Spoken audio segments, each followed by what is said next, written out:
There is a quiet war taking place inside every human being. It is not fought in public, and it is not announced with noise or drama. It happens in the silent corners of the mind, in the moments when no one is watching, when the masks fall away and the truth stands naked before us. Most people spend their lives avoiding this battlefield. They run from it. They bury it beneath distractions, pleasures, and endless explanations about why they feel the way they feel.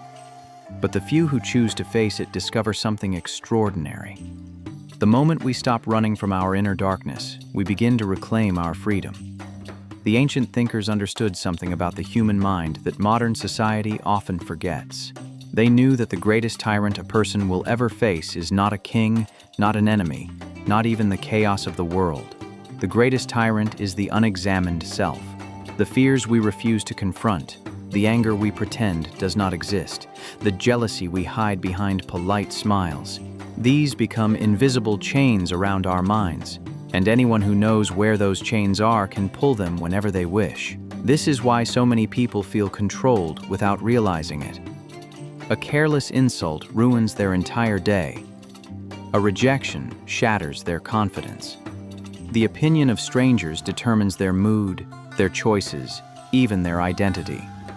They believe they are free, yet their emotions are governed by forces outside themselves. As Epictetus once warned, no man is free who is not master of himself. But there is a path out of this invisible prison.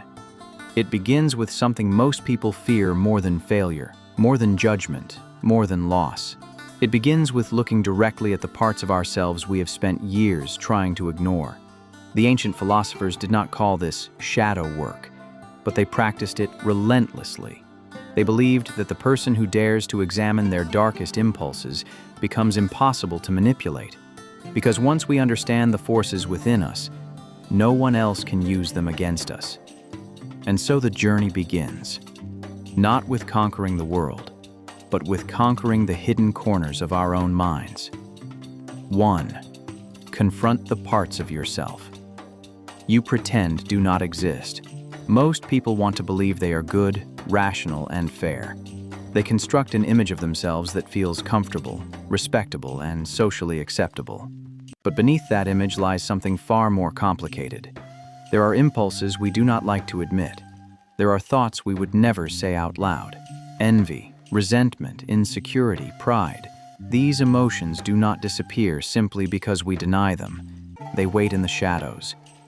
Marcus Aurelius understood this deeply. In his private writings, he constantly reminded himself that human beings are not perfect creatures. We are capable of kindness and cruelty, wisdom and foolishness, discipline and weakness. The danger begins when we pretend the darker half does not exist, because what we refuse to acknowledge gains power over us. When someone insults us and we explode with anger, it is rarely the insult itself that causes the reaction.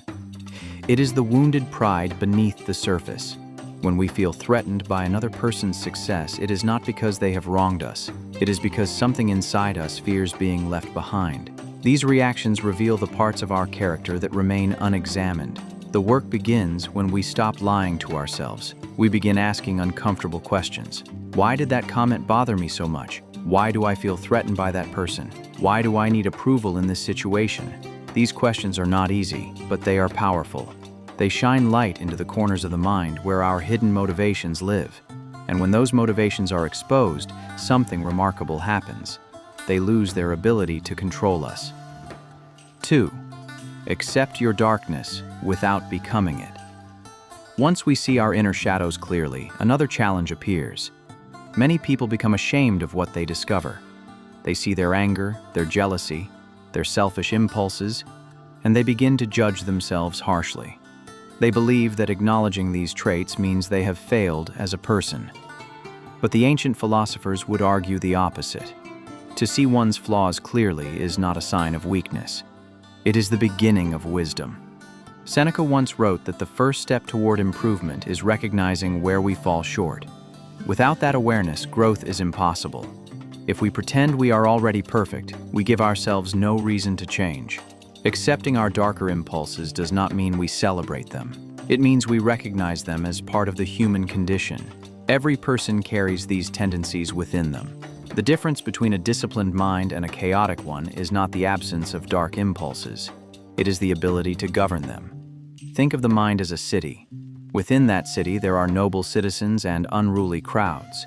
There are voices of reason and voices of emotion.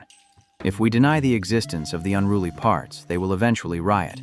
But if we acknowledge them, understand them, and place them under wise leadership, they become manageable. This is how true self-mastery begins.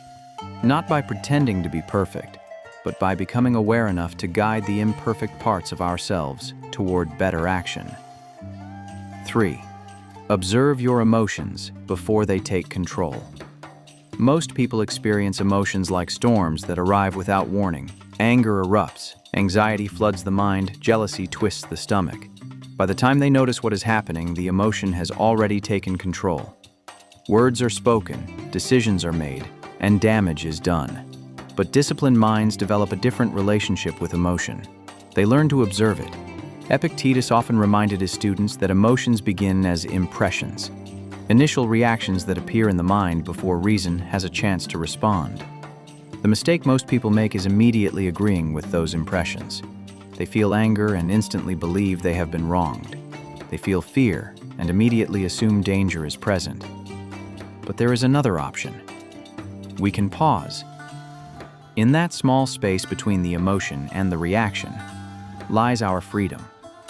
When we observe an emotion instead of obeying it, we weaken its control over us. We begin to see it as a signal rather than a command. Anger becomes information. Fear becomes a warning. Jealousy becomes a mirror reflecting our insecurities. And once emotions become information instead of instructions, no one else can weaponize them against us. 4. Train the mind. Each morning. Self-mastery does not appear suddenly. It is built through daily discipline. The philosophers of antiquity understood this well, which is why many of them treated the morning as sacred time for mental preparation. Before the chaos of the world begins, we must prepare the mind. Marcus Aurelius famously reminded himself each morning that he would encounter difficult people, those who are selfish, arrogant, dishonest, or ignorant. But instead of being surprised by these encounters, he trained himself to expect them. By doing this, he removed their power to disturb his peace.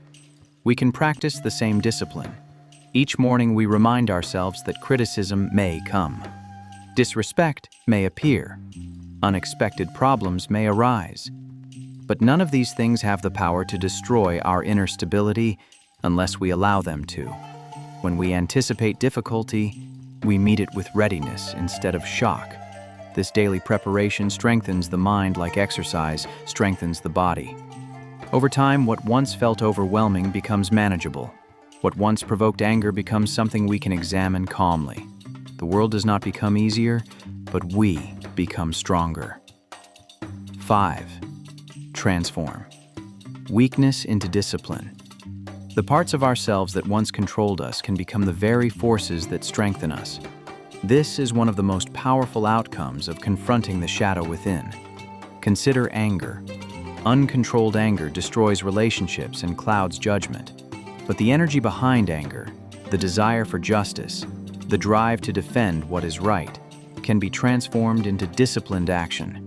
When guided by reason, that same force becomes courage. The same is true for fear. Fear can paralyze us, but it can also sharpen our awareness and push us to prepare more carefully.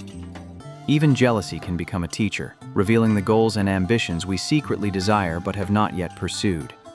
The ancient philosophers believed that adversity and imperfection were not obstacles to character development. They were the raw materials from which character is forged. Just as iron becomes stronger through fire, the human mind becomes stronger through self-examination. And once we begin transforming our weaknesses into discipline, the things that once controlled us begin to serve us instead. 6. Become untouchable from within. When a person truly understands their own mind, something profound changes. The opinions of others lose their power to shake them. Insults no longer ignite the same anger. Praise no longer intoxicates them. They become steady, grounded, and internally guided. This is what the ancient thinkers meant by freedom. Freedom does not mean the world stops challenging us. It means those challenges no longer determine who we are. A person who has examined their fears cannot easily be intimidated. A person who understands their pride cannot easily be provoked. A person who has confronted their insecurities cannot easily be manipulated. They have already faced the most difficult opponent they will ever encounter: themselves. Seneca once wrote that the wise person is self-sufficient, not because they need nothing from the world, but because their inner stability cannot be taken away. They may still experience hardship, disappointment, and loss, but those experiences no longer control their character. And this is the final outcome of shadow work. When we bring light into the hidden corners of our minds, we remove the handles others use to control us. We become calm where others are reactive, steady where others are shaken. And in that quiet strength, we discover something that cannot be given by the world and cannot be taken away by it: the unbreakable freedom of a disciplined mind.